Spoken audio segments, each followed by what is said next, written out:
Last week, Reverend Shannon taught us about the history of the phrase beloved community. And she talked about how we can tune out fear and tune into a high vision to inform the choices that we make for our lives and for each other.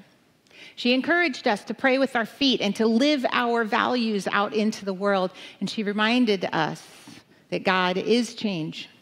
God is transformation. She quoted the great Octavia Butler, God is in the change. God is the change. Rev Shannon encouraged us last week to lean into balance and alignment during this time of change and transition. And I'd like for us today to take a deeper look at this idea of balance and alignment during times of challenge, whether that experience of challenge stems from a change or upheaval that's happening, or if it's just one of those more challenging times of life. You know, life happens in waves. How do we, as spiritual beings having a human experience, learn how to surf those waves? Ooh, maybe I'll do a talk on the Olympics this month.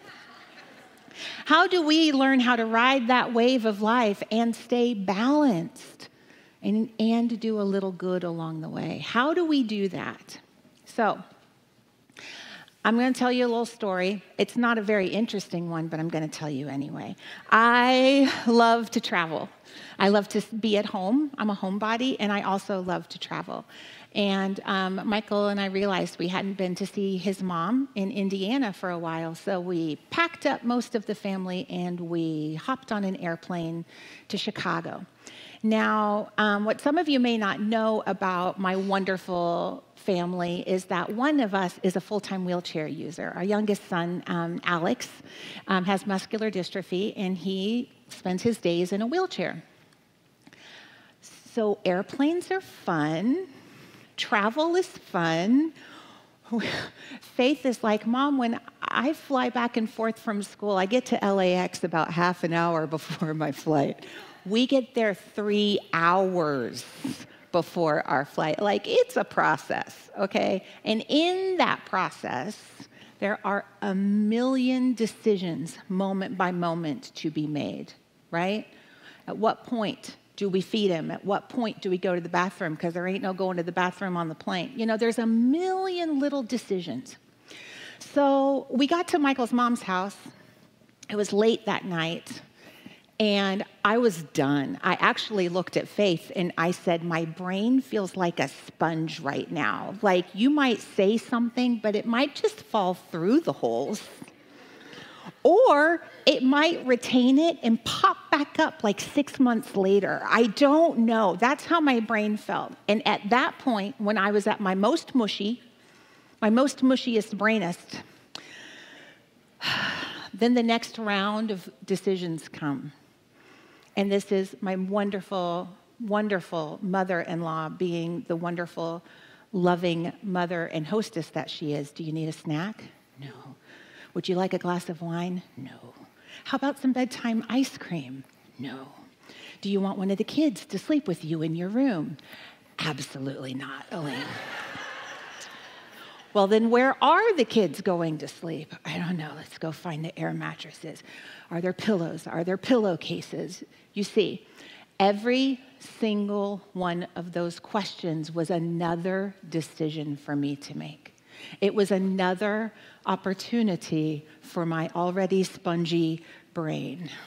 Eventually, I dragged my toothbrush out of my suitcase. I made a good choice to brush my teeth. I dragged my toothbrush out of my suitcase, brushed my teeth for about 45 seconds, and I hit the bed. I was completely done. But the thing is when I woke up the next day, even though I rested really well, I still felt off balance. I had not yet, my brain and my body had not really recovered from all of the decisions that we had to make the day before. And so I took a minute. I quietly reminded myself that God followed me to Grandma's house too. Oh wait, that's not what happened. God was already there when I showed up, right? And I'm the one that had to remember. God was there on the airplane too, and at security, and all the places, right? I had to remember. I had to remember that right where I am, love is. So I took a minute. I remembered the truth. I grabbed a cup of coffee. I went upstairs. I grabbed a cup of coffee and I sat down and I opened my iPad. And what is the first thing I see? But an article. I don't know how the social media reads your mind, because they do. The first thing I see is an article from the Cleveland Clinic about something called decision fatigue. Decision fatigue. It's a thing. So it turns out I wasn't broken. I was experiencing something that is actually really, really common. So this is a direct quote. According to psychotherapist Natasha Duke, decision fatigue is a phenomenon as opposed to a diagnosable medical condition. It's a phenomenon, so it's something that happens, where the more decisions a person makes over the course of a day, the more physically, mentally, and emotionally depleted they become. Hear me now. Hear me. A person experiencing decision fatigue struggles with executive functioning. What? This can have a wide range of consequences, including impaired judgment. Y'all, making too many decisions makes you not only mentally exhausted, but physically and emotionally exhausted as well. What do we do when we are physically, mentally, and emotionally exhausted? We make terrible choices. Do you know, in this article, they pointed out that this is one of the, can you picture in your mind the picture of Steve Jobs? And I bet you in your mind he's wearing a black polo, a black turtleneck, isn't he? He realized decision fatigue was a thing. He threw away all his clothes and bought black turtlenecks and gray pants. And that's all he wore for the rest of his life, because it was one less decision he had to make. What am I going to wear today? I'm not ready to go there because I like shoes way too much. That is a decision that I am happy to involve myself in. So according to this article, there are a bunch of factors, but there are 4 main factors that kind of feed into decision fatigue. Number 1, decision fatigue happens when we have too many decisions to make, or when our decisions affect other people. Hello, caregivers. Or when we're in the midst of a difficult life situation. Hello, all of us.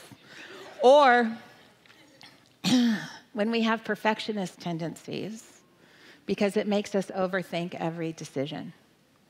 Too many decisions. Our decisions affect other people. We're in the middle of a difficult life situation, or we tend to overthink things. I don't know about you, but some of us are living under all 4 of these conditions all the time. Do any of you have any idea what I'm talking about? Please, yeah, thank you. Thank you. Okay, great. So if you find yourself in overwhelm mode or avoiding making decisions, I'm going to invite you to do what I stumbled into. Remind yourself that love is right here. See if you might be experiencing decision fatigue. Like, take a minute. And if you are, take a breath and prioritize. Rest your brain, rest your heart, give yourself a chance to reset. Because one of the things that I've learned about decision fatigue is that once we hit that place and we start to make sloppy decisions, right? I am frankly lucky that at my mother-in-law's house, I didn't get drunk and eat ice cream and then try to sleep. I don't drink or eat ice cream, so that would have been really out of character for me. But I was so fatigued. I was so tired. But one of the reasons that I was able to make good decisions, even though I was that fatigued, was because I have a tool that I use, that I've been using for months now, and I'm going to share it with you in a minute. But here's what I've learned. When I'm tired or overwhelmed, or what do they say in AA? HALT. Hungry, angry, lonely, tired. I add the S of stressed. HALT. Hungry, angry, lonely, tired, stressed. If we're experiencing any of those very common things, it's really easy to just fall into decision fatigue, to make those poor choices. and to choose the easy way instead of the right way, to make the easy choice instead of the right choice, right?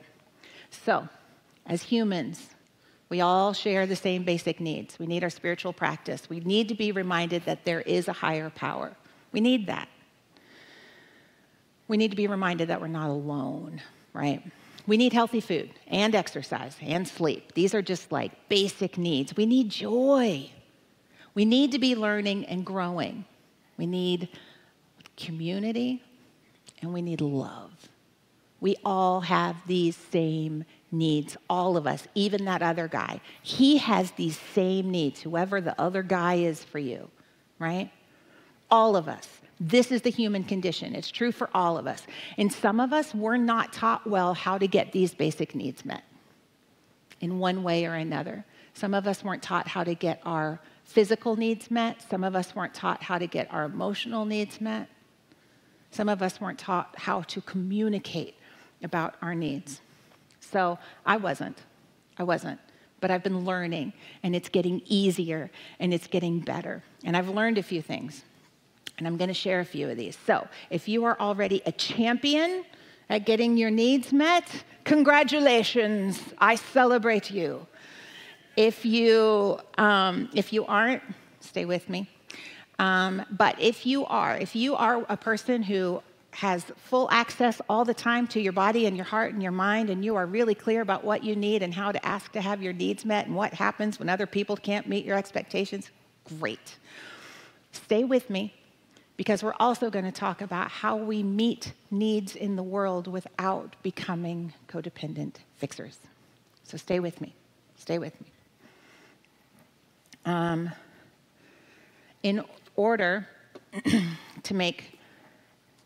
to have a foundation for making good choices, we have to know what's important to us. We talked a couple of weeks ago about our values, right? In this beautiful work, this is What It Takes to Heal, How Transforming Ourselves Can Change the World by Prentice Hemphill. And this is a beautiful book. It is. They are a fantastic storyteller. I mean, just a fantastic storyteller. I think that we have a few copies of this in our bookstore downstairs for those of you here and online on our online bookstore. So in this really beautiful book, they start by talking about vision, that it takes vision to heal. That's where they start. They say, on page 11, visioning is an uncovering of potential. Visioning is an uncovering of potential. It's revealing what is already there and trying to become, if we only believe in it. If only we believe in it. Vision is an uncovering of potential. I think that one of the reasons that we fall into decision fatigue is because we don't always have a very clear vision for our lives of where we want to go.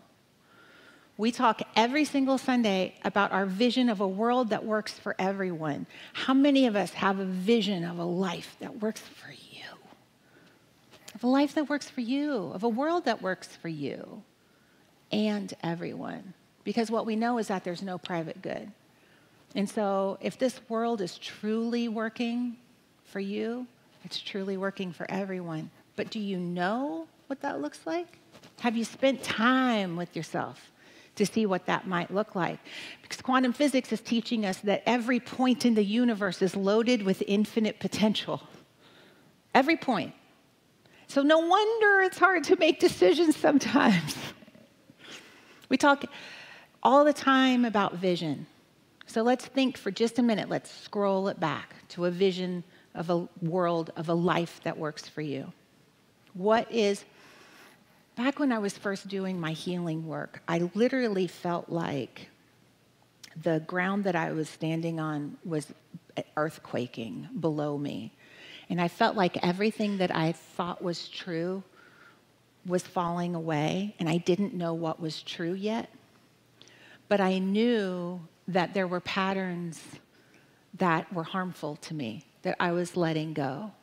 And in that time, when the ground was shaking beneath my feet, I found something to hold on to.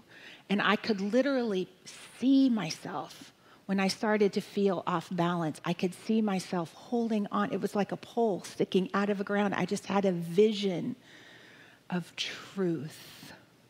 And the thing that I found that I held on to was this. It was this community and what we believe about the world and what is possible for us and what is possible for the world through us. This is what I held on to when everything in my life was falling apart, including me. And it saw me through. So do you have something to hold on to? A beacon of truth, of hope, something of love that you can hold on to when the ground starts to shake beneath your feet. It happened again when we got Alex's diagnosis, right? Everything that I thought was true about life suddenly shows up different. What is true? What can I hold on to here? Make sure you have something to hold on to. Make sure you have something to hold on to. I told you that I have a tool for decision making when I'm overwhelmed. And some of y'all are going to laugh at me, but this is it. It's my mantra, and I've been using it for months, and it's this: make the healthy choice and get out. It's quite a mantra, isn't it? You know, some people are like, I am one with the universe. And I'm like, make the healthy choice and get out. Here's why. In my personal healing journey, some of you are aware I've been really working on my physical health so that I can be there for my kids and my grandkids down the road and have a life, an active life. And so I've really been working on my health for the last couple of years. Since COVID, I've been working actively to be healthy in my body. And decision fatigue and making healthy choices for your body do not go hand in hand, right? It just doesn't. Do I want the easy delivery dinner, or do I want to make the meal that I had planned? Well, no comments from the peanut gallery about how often we've been having the unhealthy delivery dinner lately. However, when I remember to apply my mantra, just make the healthy choice and move on. I don't need to think about it. I don't need to dwell on it. I just need to move in the direction of the thing that I am working for, the thing that I'm working towards. Now, for you, it might not be health. Health might not be the thing for you. You might have health locked in and loaded. Great. That is awesome for you.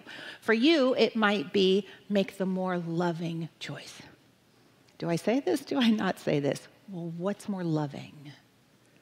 What will bring peace to this relationship? Maybe for you, it's the peaceful choice or the grounding choice. How can I be grounded here in the truth of who I am? Make the grounding choice and move on. The get out part is actually really important. It's really important because our very clever brains, our very, very clever brains like to chew on life. And our clever brains will get us in trouble. Make the healthy choice and move on. It's really that simple. And it has helped me immensely in those moments of decision fatigue.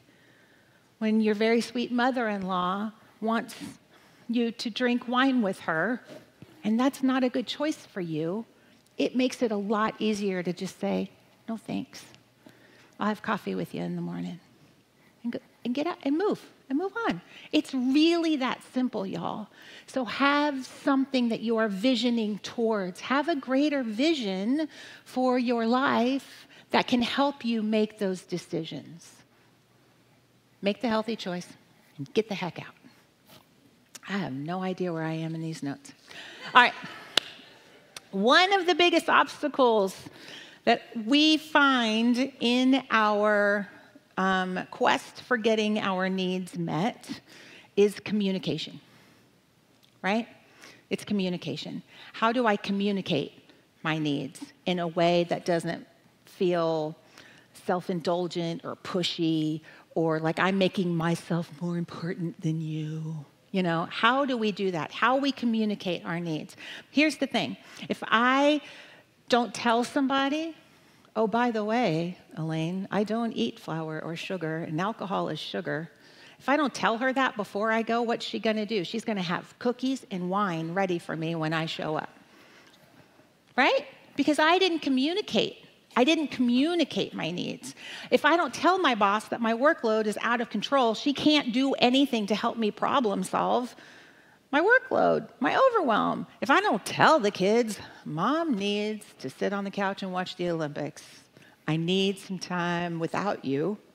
Time without them never happens, right? So here's the thing. In order to be able to communicate our needs, we have to know what they are. And that can be really hard when we have spent a lifetime building up armor so we don't get hurt, or ignoring what is happening from the neck down, or pushing away what we're feeling so that we don't have to deal with it.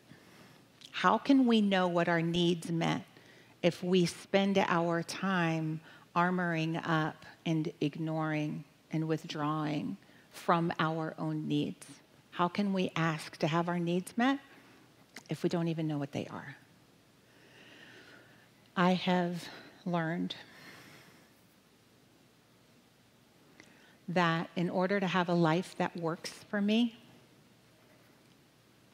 I have to be willing to show up with all of me. I have to be willing to show up with my body, however it looks, right? However it feels. I have to be willing to show up with my heart, my undefended heart. I have to be willing to deal with my own feelings and to allow others to deal with theirs. I have to be willing to allow all of me to show up in order to even present my own needs. All of me, all the time.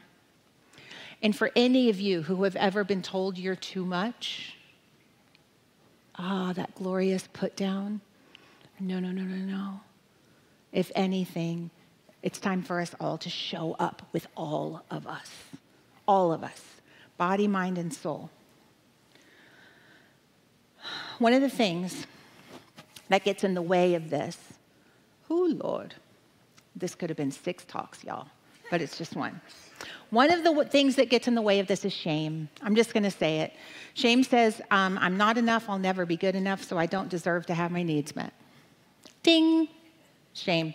Of course, we don't really think about it in those terms. It's just kind of this underlying gremlin, right, that just like feels yucky. But that's what it's saying. I'm not enough, I'll never be enough, I don't deserve to have my needs met, so why even ask? But according to Brené Brown's research, it's universal shame. Universal. We all have it at times. Everybody has it at times. And according to Brené Brown, the antidote for shame is, I thought it was love too. It's not. Y'all are so smart and brilliant. Empathy. The antidote for shame is empathy. It is having someone sit with you while you tell that story and give it air. And in the telling of the story and the receiving of the presencing of the other person, shame dies. Shame cannot live in the air of love and presencing of another human. So giving and receiving empathy is one of the healthiest ways to get our needs met, right? Because we don't have to hide behind shame. We don't have to listen to the voice of shame. It is there. It is part of the human condition. We don't have to listen to it. And in fact, we can allow it to show us where our work is, what needs to be spoken. It takes vulnerability to seek out your needs and to make them important and to trust someone else with them. But the really good news is that you're not alone. We are all on the same path together, practicing these healthy ways of being together, because love is right here. Source is right here. God is right where you are. So why are we talking about this today? When I look out into our world, especially into our political landscape right now, I am seeing a lot of unskilled behavior by people who are not in touch with their own needs, much less the needs of their neighbor. Do you know what I mean by unskilled behavior? Most people, the vast majority of people who are not sociopaths don't even know they're doing it. It is unskilled behavior. Doesn't make them bad or wrong. It makes them unskilled. So when I see this unskilled behavior, I'm starting to notice that it is stemming from a lack of understanding. And I am becoming more and more convinced that a return to empathy is what is required for the healing of our nation. So according to Brené Brown, might as well go to the expert, empathy has 3 parts. Number 1, I take the perspective of another person, meaning I become the listener and the student, not the knower. Empathy means I become the student. Tell me about your experience. Teach me what's going on for you. I'm the student, not the knower. Number 2, I stay out of judgment. Yep. Empathy and judgment do not go hand in hand. I stay out of judgment. And number 3, I try to understand the emotion that they articulate and communicate my understanding of that emotion. Do you notice what is not in empathy? Fixing. Fixing is no part of empathy. Advice giving, even if you're their mom and you have the best advice in the world, empathy does not involve fixing. This is my daughter, y'all, the beautiful singer, Faith, who sings like an angel and is about to go back to college. There's no fixing in empathy. There's presencing. There is listening. There is love. And you know what? You might need to circle back. Are you willing to have a conversation? I have some thoughts. I have some ideas, but only if you want to hear them. Because otherwise, it's fixing. I'm sorry, I have tried to fix in your life and your brothers and your sisters and also your dads and all of you. I am a recovering fixer. And I don't do it anymore. And it's hard because I'm really smart and I have good ideas. But you know what? So do you. You also are really smart. And you have great ideas and you don't need me to fix because you're not broken. So instead of fixing you, from now on, I'm going to empathize you. And y'all might get really tired of it, but I don't care because that's the healthy choice for me. It's the healthy choice for my relationship with my daughter. It's the healthy choice to empathize instead of to fix. Tell me more. I want to understand you. I'm here with you. That is what is required. Tell me more. At this time in history, empathy is even more important. This might not be popular, but I'm going to say it anyway. I have a lot of empathy and compassion for people who vote differently from me because they are experiencing a world that doesn't work for them. I have a lot of empathy and compassion for that because you know what? Sometimes this world doesn't work for me either. And sometimes some of them are angry. You know what? I get angry at it too. And some of them are fearful. And you know what? I get really scared sometimes. And when we can presence each other in empathy and become the student of each other without trying to fix, you see, this is where relationship can happen. There are certain things I'm not willing to be in relationship with, however. I couldn't let the great James Baldwin's birthday pass this week without bringing this to the table. James Baldwin said, "We can disagree and still love each other unless your disagreement is rooted in my oppression and denial of my humanity and right to exist." Empathy doesn't mean enabling. Empathy doesn't mean we don't have really clear boundaries. Empathy doesn't mean that we don't still do everything that we can to protect people who are less privileged or underprivileged or just downright under attack. Empathy doesn't mean that we stop paying attention. In fact, it means we pay more attention, because when we're empathizing, when we're in empathy, when we're in relationship, we can actually address the root causes of what is causing the fear and what is causing the anger and what is causing the frustration and the grief. But until we can meet each other in that place, all we will do is argue with each other. These are very interesting times that we're living in, loves. And some of these conversations that we're having to have are hard. And the feelings are oppressive. And the experience that many of us are experiencing is oppressive. But do you know, the one thing that Reverend Shannon said this week that has been playing over and over in my mind, over and over, ever since I heard it, it wasn't from her talk on Sunday. It was from what she shared on the 100 Days Election Intention Project. And for those of you who don't know what that is, I'm going to tell you in a minute. But in the beautiful prayer for healing that she shared from day 2 of the project, she said this. She said, "We stand as a lighthouse of peace for our nation. We get to do this work. We get to do this work. We get to bring love to the table. We get to know truth for our nation. We get to remember that God is already there. It's us that have forgotten. We get to remember that love is already there. We get to be the lighthouse of peace. We get to shine so that others can travel in safety. We get to.